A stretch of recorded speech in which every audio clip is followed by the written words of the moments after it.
ಓಂ ಗುರುಭ್ಯೋ ನಮಃ ಹರಿ ಓಂ. ನಮಸ್ಕಾರ, ವೆಲ್ಕಮ್ ಟು ವಾಸ್ತುಜ್ಯೋತಿ ಕಾರ್ಯಕ್ರಮಕ್ಕೆ ಸುಸ್ವಾಗತಗಳು. ವಾರ ಭವಿಷ್ಯ ನೋಡಿ, ಜೂನ್ 28ರಿಂದ ಜುಲೈ 4ನೇ ತಾರೀಕು ತನಕ ವಾರ ಭವಿಷ್ಯ ದ್ವಾದಶ ರಾಶಿ ಫಲಗಳ ಬಗ್ಗೆ ತಿಳ್ಕೊಳ್ಳೋಣ. ಅದಕ್ಕೂ ಮುಂಚೆ ಯಾವ ಗ್ರಹಗಳು ಯಾವ ಪರಿಸರ ಅಥವಾ ಯಾವ್ಯಾವ ರಾಶಿಲಿದೆ ಅಂತ ತಿಳ್ಕೊಳ್ಳೋಣ. ಮೊದಲನೇದಾಗಿ ನಮಗೆ ನೋಡಿ, ಗುರು ಉಚ್ಚ ಸ್ಥಾನದಲ್ಲಿ ಕರ್ಕಾಟಕ ರಾಶಿಯಲ್ಲಿ ಸಂಚಾರ, ಜೊತೆಗೆ ಶುಕ್ರ ಬುಧನು ಕೂಡ ಯುತಿಯಾಗಿದೆ. ಕರ್ಕಾಟಕ ರಾಶಿಯಲ್ಲೇ ಗುರು ಶುಕ್ರ ಬುಧರ ಯುತಿಯಾಗಿದೆ. ಸೂರ್ಯ ಮಿಥುನ ರಾಶಿಯಲ್ಲಿ ಸಂಚಾರ, ಕುಜ ವೃಷಭ ರಾಶಿಯಲ್ಲಿ ಸಂಚಾರ, ಹಾಗೂ ಶನಿ ಮೀನ ರಾಶಿಯಲ್ಲಿ, ರಾಹು ಕುಂಭ ರಾಶಿಯಲ್ಲಿ ಸಂಚಾರ ಮಾಡ್ತಾ ಇದೆ. ಹಾಗೆ ಕೇತು ನಮಗೆ ಸಿಂಹ ರಾಶಿಯಲ್ಲಿ ಸಂಚಾರ ಮಾಡ್ತಾ ಇದೆ. ಸೊ ಈಗ ಈ ಗ್ರಹಗಳ ಪರಿಸರ ನಮ್ಗೆ ಇಲ್ಲಿ ವಿಶೇಷತೆ ಏನು ಅಂದ್ರೆ, 3 ಗ್ರಹಗಳ ಯುತಿ. ಒಂದು ಗುರು ಶುಕ್ರ ಬುಧ, ಎಲ್ಲಾ ಶುಭ ಗ್ರಹಗಳು ಒಂದೇ ಜಾಗದಲ್ಲಿ ಗುರು ಸನ್ನಿಧಿಯಲ್ಲಿ ಶುಕ್ರ ಮತ್ತೆ ಬುಧ ಸೇರಿದ್ದಾರೆ. ಹಾಗೆ ಗುರುವಿನ ಭಾಗ್ಯದ ದೃಷ್ಟಿ ಶನಿ ಮೇಲೆ ಬಿದ್ದಿದೆ. ಸೊ ಅದು ಒಂದು ಲಾಭ. ಅದಕ್ಕಿಂತ ಇನ್ನೊಂದು ವಿಶೇಷತೆ ಏನು ಅಂದ್ರೆ, ಈ ವಾರದಲ್ಲಿ ಚಂದ್ರ ನಿಮ್ಗೆ ಧನುರ್ ರಾಶಿ ಮತ್ತು ಮಕರ ರಾಶಿಯಲ್ಲಿ ಸಂಚಾರ ಮಾಡ್ತಾ ಇದೆ. ಮಕರ ರಾಶಿ ಮೇಲೆ ಗುರುವಿನ ದೃಷ್ಟಿ ಬೀಳುತ್ತೆ. ಹಾಗಾಗಿ ಇಲ್ಲಿ ಗುರು ಚಂದ್ರ ಶುಕ್ರ ಬುಧರ ನಮಗೆ ಇಲ್ಲಿ ವಿಶೇಷವಾಗಿ ನಾವು ಇಲ್ಲಿ ವೀಕ್ಷಣೆ ಮಾಡಬಹುದು. ಯಾಕಂದ್ರೆ ಚಂದ್ರನ ದೃಷ್ಟಿ ಕೂಡ ಗುರು ಶುಕ್ರ ಬುಧನ ಮೇಲೆ ಬೀಳುತ್ತೆ. ಹಾಗಾಗಿ ಈ ವಾರ ಆ ವಿಶೇಷತೆಯನ್ನು ಕಾಣಬಹುದು. ಇನ್ನ ಈ ವಾರದಲ್ಲಿ ಯಾವ ಯಾವ ದಿನ ನಾವು ಮುಹೂರ್ತ ಭಾಗ ಅಂದ್ರೆ ವಿಶೇಷ ಕಾರ್ಯಕ್ರಮ ಮಾಡ್ಕೋಬಹುದು ಅಂತ ನೋಡೋಣ. ಮೊದಲನೇದಾಗಿ ನಮಗೆ 2ನೇ ತಾರೀಕು ದ್ವಿತೀಯ ಬರುತ್ತೆ, ಗುರುವಾರ ಉತ್ತರಾಷಾಢ ನಕ್ಷತ್ರ. ಇನ್ನು ಜುಲೈ 3ನೇ ತಾರೀಕು ತೃತೀಯ ಶುಕ್ರವಾರ ಶ್ರವಣ ನಕ್ಷತ್ರ ಬರುತ್ತೆ. 5ನೇ ತಾರೀಕು ಪಂಚಮಿ ಭಾನುವಾರ ಶತಭಿಷ ನಕ್ಷತ್ರ ಬರುತ್ತೆ. ಈ 3 ದಿನಗಳು ವಿಶೇಷವಾಗಿ ನಿಮಗೆ ಮುಹೂರ್ತವಾಗಿ ಉಪಯೋಗಿಸಬಹುದು ಶುಭ ಕಾರ್ಯಗಳಿಗಾಗಿ. ಈಗ ದ್ವಾದಶ ರಾಶಿ ಫಲಗಳ ಬಗ್ಗೆ ತಿಳ್ಕೊಳ್ಳೋಣ. ಮೇಷರಾಶಿ ನೋಡಿ, ಮೇಷರಾಶಿಗೆ ನಿಮ್ಮ ರಾಶ್ಯಾಧಿಪನೇ 2ನೇ ಮನೆಯಲ್ಲಿದೆ. ಅಷ್ಟಮಾಧಿಪ 2ನೇ ಮನೆಯಲ್ಲಿ ಇರೋದ್ರಿಂದ ಒಂದು ನಿಮಗೆ ಧನ ಲಾಭ, ಪ್ರಯತ್ನಗಳಿಂದ ಲಾಭ, ಕುಟುಂಬದಲ್ಲಿ ಕೆಲಸ ಕಾರ್ಯಗಳಲ್ಲಿ, ಭೂಮಿಯಿಂದ, ವಾಹನಗಳಿಂದ ಇತ್ಯಾದಿಯಿಂದ ಲಾಭ ಚೆನ್ನಾಗಿದೆ. ಆದರೆ ಮಾತಿನ ಮೇಲೆ ಎಚ್ಚರಿಕೆ ವಹಿಸಬೇಕು. ಯಾಕೆಂದ್ರೆ ಮಾತು ಹೊರಟಾಗುವುದು 2ನೇ ಭಾವ ಕುಟುಂಬ ಭಾವದಲ್ಲಿ ಕುಜ ಇದ್ದಾಗ. ಹಾಗಾಗಿ ನೀವು ಕುಜನ ಪರಿಹಾರ ಅವಶ್ಯಕತೆ ಇದೆ. ಕುಜನಿಗೋಸ್ಕರ ತೋರಿಬೇಳೆ ಬೆಲ್ಲ ಸುಬ್ರಹ್ಮಣ್ಯಂಗಾಯ ಕೊಡೋದು, ದೇವಸ್ಥಾನದಲ್ಲಿ ಕೊಡೋದು, ನಿಮ್ಮ ಹೆಸರು ಅರ್ಚನೆ ಮಾಡೋದು, ಅಥವಾ ಓಂ ಕಾರ್ತಿಕೇಯ ನಮಃ, ಓಂ ಷಣ್ಮುಖಾಯ ನಮಃ, ಓಂ ಸ್ಕಂಧಾಯ ನಮಃ, ಈ ಥರ ಅಷ್ಟೋತ್ತರಗಳು ಹೇಳ್ಕೊಳ್ಳೋದ್ರಿಂದ ಕೂಡ ನಾವು ಕುಜನಿಗೆ ಪರಿಹಾರ ಆಗುತ್ತೆ. ಅದೇ ಥರ ಅಣ್ಣ ತಮ್ಮಂದಿರಿಗೆ ಮನೆ ಕರೆದು ಸಿಹಿ ತಿಂಡಿ ಕೊಡೋದು, ಒಳ್ಳೆ ಮಾತಾಡೋದು, ಅದರಿಂದ ಕೂಡ ಕುಜ ಪರಿಹಾರ ಆಗುತ್ತೆ. ಅದರಲ್ಲೂ ಮೇಷರಾಶಿಯವರಿಗೆ ರಾಶಿಯಾಧಿಪ ಆಗಿರೋದ್ರಿಂದ ಒಂದು ದಿನನಿತ್ಯ ಒಂದು ಅರ್ಧ ಗಂಟೆ ದೇಹ ದಂಡನೆ ಅಂದ್ರೆ ಒಂದು ವಾಕ್ ಮಾಡೋದು, ಅಥವಾ ಜಿಮ್ಗೆ ಹೋಗೋದು, ಬ್ರಿಸ್ ವಾಕ್ ಮಾಡೋದು, ಸೂರ್ಯ ನಮಸ್ಕಾರ ಮಾಡೋದು, ಇದರಿಂದ ಕೂಡ ನಿಮಗೆ ಕುಜ ಬ್ಯಾಲೆನ್ಸ್ ಆಗುತ್ತೆ. ನಂತರ ವಿಶೇಷವಾಗಿ 3ನೇ ಮನೆಯಲ್ಲಿ ಸೂರ್ಯ ಸಂಚಾರ ಮಾಡ್ತಾ ಇದೆ. ಯಾವಾಗ 3ನೇ ಮನೆಯಲ್ಲಿ ಸಂಚಾರ ಮಾಡುತ್ತೋ ನಿಮ್ಮ ಪರಾಕ್ರಮ ಹೆಚ್ಚುತ್ತೆ. ನಿಮ್ಮ ಅಣ್ಣ ತಮ್ಮನ ಜೊತೆ ಸಂಬಂಧಗಳು ಸ್ವಲ್ಪ ಚೆನ್ನಾಗುತ್ತೆ. ಹಾಗಾಗಿ ಸರ್ಕಾರದಿಂದ ಲಾಭ ಬರೋದಾಗಲಿ, ತಂದೆಯಿಂದ ಲಾಭ ಬರೋದಾಗಲಿ, ಸೂರ್ಯ ನಿಮಗೆ ಹೊಸ ಕೆಲಸ ಹುಡುಕ್ತಾ ಇದ್ರೆ ಅದಕ್ಕೊಂದು ಅವಕಾಶ ಸಿಗುತ್ತೆ. ಗೌರ್ಮೆಂಟ್ ಕಾಂಟ್ರಾಕ್ಟ್ ಆಗ್ಬೋದು, ಅಥವಾ ಮೇಲಧಿಕಾರಿಯಿಂದ ಮೆಚ್ಚುಗೆ ಸಿಗೋದಾಗಲಿ, ಇದೆಲ್ಲ ಈ ವಿಶೇಷತೆ ಸೂರ್ಯನಿಂದ ಈ ವಾರ ಲಾಭ ಪಡ್ಕೋತಾರೆ ಮೇಷರಾಶಿಯವರು. ನಂತರ ನಮಗೆ ಸುಖ ಸ್ಥಾನ ಅಂದ್ರೆ 4ನೇ ಮನೆಯಲ್ಲಿ 3 ಶುಭ ಗ್ರಹಗಳಿದೆ. ಗುರು ಆಗೋದು, ಶುಕ್ರ ಆಗೋದು, ಬುಧ ಆಗೋದು. ಹಾಗಾಗಿ ನೋಡಿ, ವಿದ್ಯಾರ್ಥಿಗಳಿಗೆ ಅತ್ಯುತ್ತಮ ಸಮಯ ಇದು.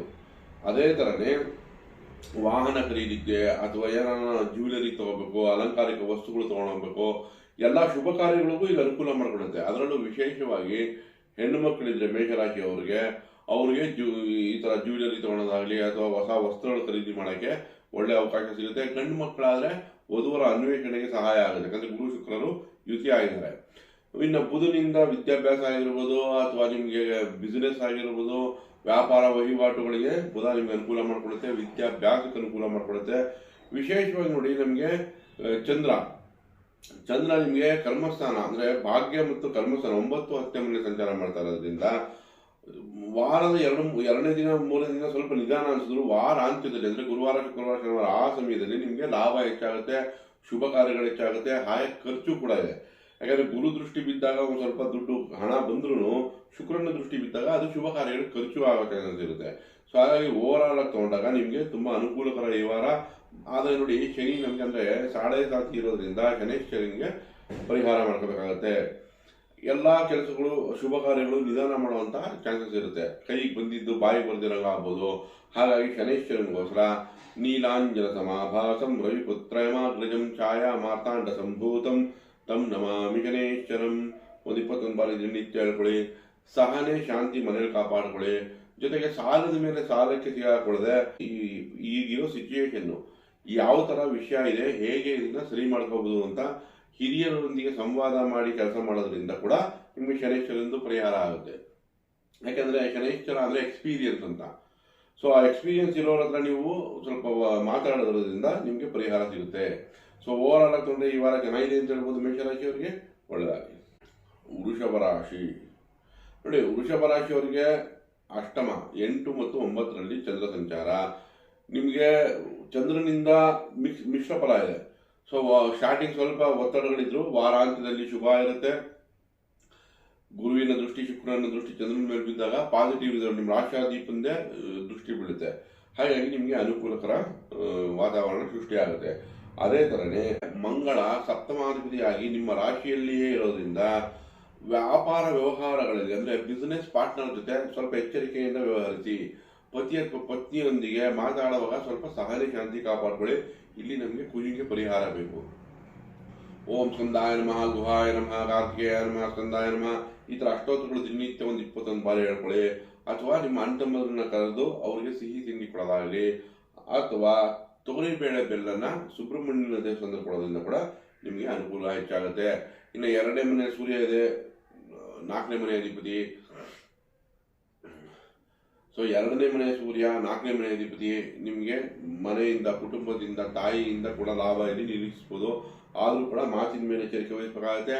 ಇನ್ನು ನಿಮ್ಮ ಪ್ರಯತ್ನ ಅಂದ್ರೆ ನಿಮ್ಮ 3ನೇ ಮನೆಯಲ್ಲಿ ಯಾವಾಗ ಭ್ರಾತೃಭಾವದಲ್ಲಿ ಯಾವಾಗ 3 ಶುಭ ಗ್ರಹಗಳಿದೆಯೋ ಕಡಿಮೆ ಪ್ರಯತ್ನದಲ್ಲಿ ಲಾಭ ಹೆಚ್ಚು ನಿರೀಕ್ಷಿಸಬಹುದು ನೀವು. ಆದರೂ ಕೂಡ ನಮಗೆ 3ನೇ ಮನೆಯಲ್ಲಿ ಬುಧ ಸಂಚಾರ ಮಾಡುವಾಗ ವಿದ್ಯಾರ್ಥಿಗಳಿಗೆ ಏಕಾಗ್ರತೆ ಕೊರತೆ ಇರುತ್ತೆ.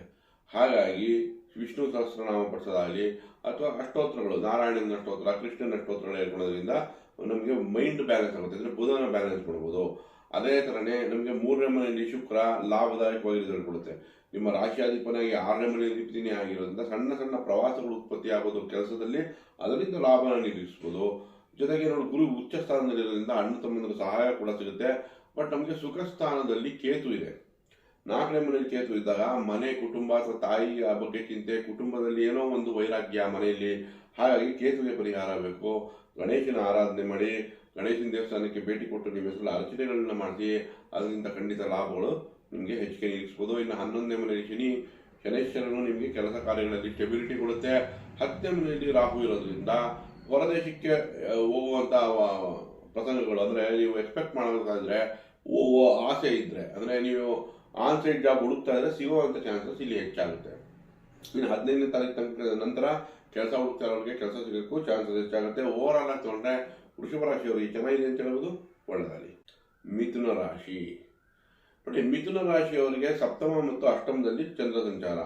ಸೊ ವಾರದಲ್ಲಿ ಸ್ವಲ್ಪ ಒತ್ತಡಗಳು ಮಾನಸಿಕವಾಗಿ ಬಂದ್ರೆ, ಯಾಕಂದ್ರೆ 2ನೇ ಮನೆ ಅಧಿಪತಿ 7ರಲ್ಲಿ ಇದ್ದಾಗ ಕುಟುಂಬದಲ್ಲಿ ಅಥವಾ ಪತಿ ಪತ್ನಿಗಾಗಿ ಸ್ವಲ್ಪ ಖರ್ಚು ಬಂದ್ರು ವಾರಾಂತ್ಯದಲ್ಲಿ ಅದು ಚೇತರಿಸ್ಕೊಳ್ಳುತ್ತೆ.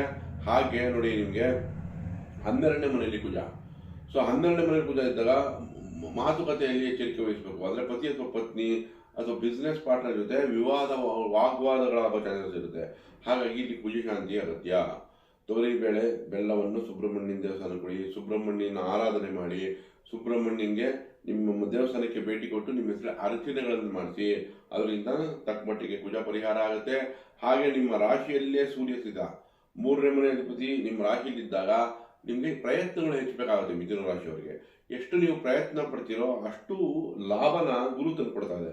ಯಾಕೆಂದ್ರೆ ಗುರು ನಿಮ್ಗೆ ಇವಾಗ ನಿಮ್ಮ 2ನೇ ಮನೆ ಕುಟುಂಬ ಭಾವ, ಧನಭಾವದಲ್ಲೇ ಇರೋದ್ರಿಂದ, ಜೊತೆಗೆ ಶುಕ್ರನು ಕೂಡ 2ನೇ ಮನೆಯಿದೆ. ಸೊ ಹಾಗಾಗಿ ಕುಟುಂಬಕ್ಕೆ ಲಾಭನೂ ಬರುತ್ತೆ. ಹಾಗೆ ಮಿಥುನ ರಾಶಿಗೆ 12ನೇ ಮನೆ ಅಧಿಪತಿ ಶುಕ್ರನಾಗಿರೋದ್ರಿಂದ ಖರ್ಚು ಶುಭ ಕಾರ್ಯಗಳಿಗೆ ಮಾಡುವಂತ ಚಾನ್ಸಸ್ ಹೆಚ್ಚಾಗುತ್ತೆ. ನೋಡಿ, 2ನೇ ಮನೆ ಅಧಿಪತಿ ಚಂದ್ರ ಯಾವಾಗ ಅಷ್ಟಮಕ್ಕೆ ಹೋಗುತ್ತೋ ಆಗ ಕುಟುಂಬಕ್ಕೋಸ್ಕರ ಖರ್ಚು ಅಲ್ಲಿ ಕಂಡು ಬರುತ್ತೆ ನಿಮಗೆ. ಇನ್ನು ನಿಮ್ಮ ರಾಷ್ಟ್ರಾಧಿಪ ಮತ್ತು 4ನೇ ಮನೆ ಅಧಿಪತಿ ಯಾವಾಗ 2ರಲ್ಲಿ ಇರುತ್ತೋ ವಿದ್ಯಾಭ್ಯಾಸಕ್ಕೆ ಅನುಕೂಲ, ವ್ಯಾಪಾರ ವ್ಯವಹಾರಗಳಲ್ಲಿ ಲಾಭ ಹೆಚ್ಚುತ್ತೆ, ಕ್ರಿಯೇಟಿವಿಟಿ, ಇಂಟೆಲಿಜೆನ್ಸ್ ಹೆಚ್ಚುತ್ತೆ. ಓವರ್ ಆಲ್ ಆಗಿ ತಗೊಂಡ್ರೆ ಮಿಥುನ ರಾಶಿಯವರಿಗೆ ಲಾಭ ಹೆಚ್ಚಿಗೆ ಕಾಣ್ತಾ ಇದೆ ಈ ವಾರದಲ್ಲಿ.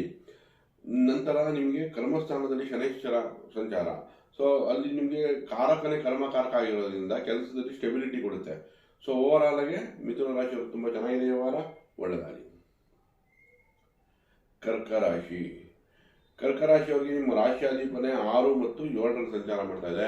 ಸೊ ವಾರದ 2 ದಿನ ಸ್ವಲ್ಪ ಸ್ಲೋ ಅನ್ಸಿದ್ರು, ನಿಧಾನ ಅನ್ಸಿದ್ರು. ವಾರಾಂತ್ಯದಲ್ಲಿ ಚೇತರಿಸ್ಕೊಳುತ್ತೆ. ವ್ಯಾಪಾರ ವ್ಯವಹಾರಗಳಲ್ಲಿ ಹೊಸ ಉತ್ಸಾಹ ಉಲ್ಲಾಸವನ್ನು ತಂದುಕೊಡುತ್ತೆ. ನಿಮ್ಮ ಕೆಲಸ ಕಾರ್ಯಗಳು ಚೆನ್ನಾಗುತ್ತೆ. ನಿಮ್ಮ ರಾಶಿಯಲ್ಲಿ 3 ಶುಭ ಗ್ರಹಗಳಿದೆ, ಗುರು ಶುಕ್ರ. ಸೊ ಯಾರು ಕರ್ಕಾಟಕ ರಾಶಿ ವಧುವರ ಅನ್ವೇಷಣೆ ಮಾಡ್ತೀರಲ್ಲೋ ಅದರಲ್ಲೂ ಗಂಡು ಮಕ್ಕಳು ಅವ್ರಿಗೆ ಈಗ ವಧುವರ ಅನ್ವೇಷಣೆಗೆ ಒಂದು ಶುಭ ಫಲ ಸಿಗುವಂಥ ಚಾನ್ಸಸ್ ಇರುತ್ತೆ. ಅದೇ ಥರನೇ ನಿಮಗೆ ನೋಡಿ 11ನೇ ಮನೆಯಲ್ಲಿ ಕುಜ, ಭೂಮಿ ವಾಹನ ಇತ್ಯಾದಿಗಳಿಂದ ಲಾಭ, ಅಣ್ತಂಬಂಧರಿಂದ ಲಾಭ, ಧೈರ್ಯ ಹೆಚ್ಚುತ್ತೆ.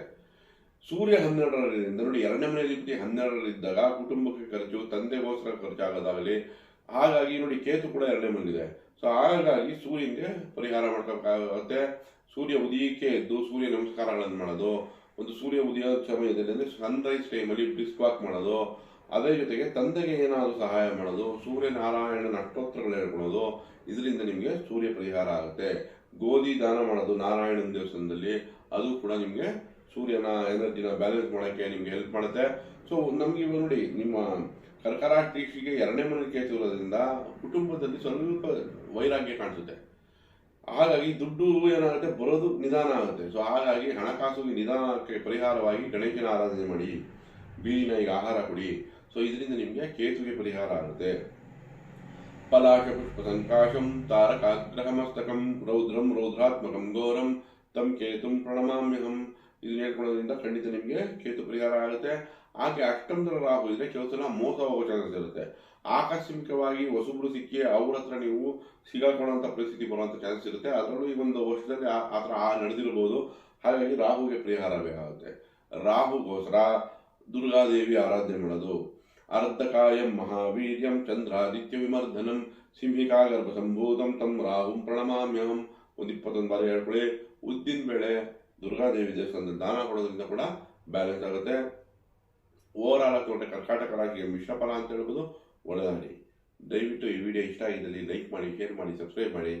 ಧನ್ಯವಾದಗಳು.